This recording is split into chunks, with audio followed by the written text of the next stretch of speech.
China is a founding member of the United Nations and has been an important voice in the organization for decades. CGTN's Nathan King takes a look at China's role at the UN and what we can expect during the General Assembly.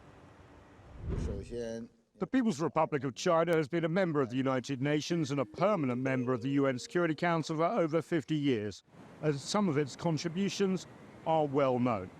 China is the largest contributor to the United Nations peacekeeping among the 5 permanent members of the Security Council, the second largest contributor to the regular UN budget, and holds an increasing number of leadership positions in United Nations management and the agencies. Over the last few years, China has utilized its increasing diplomatic heft to support the central role of the United Nations in the international system. 2 years ago, President Xi Jinping used his address to the United Nations General Assembly to launch the Global Development Initiative. The Chinese people have always celebrated and striven to pursue the vision of peace and harmony. China has never and will never invade or bully others or seek hegemony. The GDI aims to focus global attention on efforts to achieve the UN Sustainable Development Goals for 2030, an ambitious agenda for more equitable global development.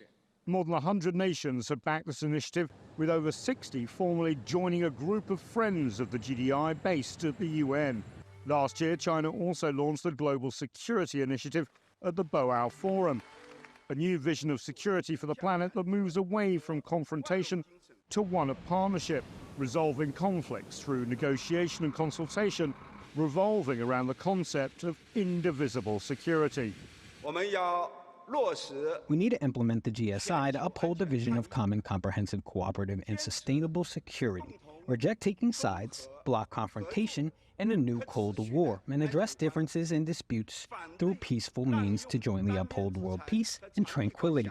China has also been working to increase multilateralism, whether through supporting the expansion of the BRICS grouping at the recent South Africa summit and the expansion of the Shanghai Cooperation Organization, helping magnify the voices of the Global South, often among the most ignored members of the United Nations.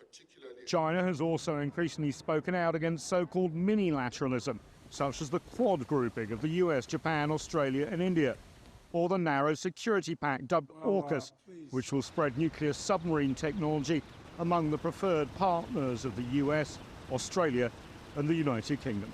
Hopes are that China, by supporting these new global initiatives and the United Nations system itself, that it can help the world heal from the divisions of the COVID-19 pandemic and those by the conflict over Ukraine. It's only when the world can come together and avoid being divided by the crises of today that it can start to address the common challenges of tomorrow, like climate change, artificial intelligence, and sustainable development. Nathan King, CGTN, Washington.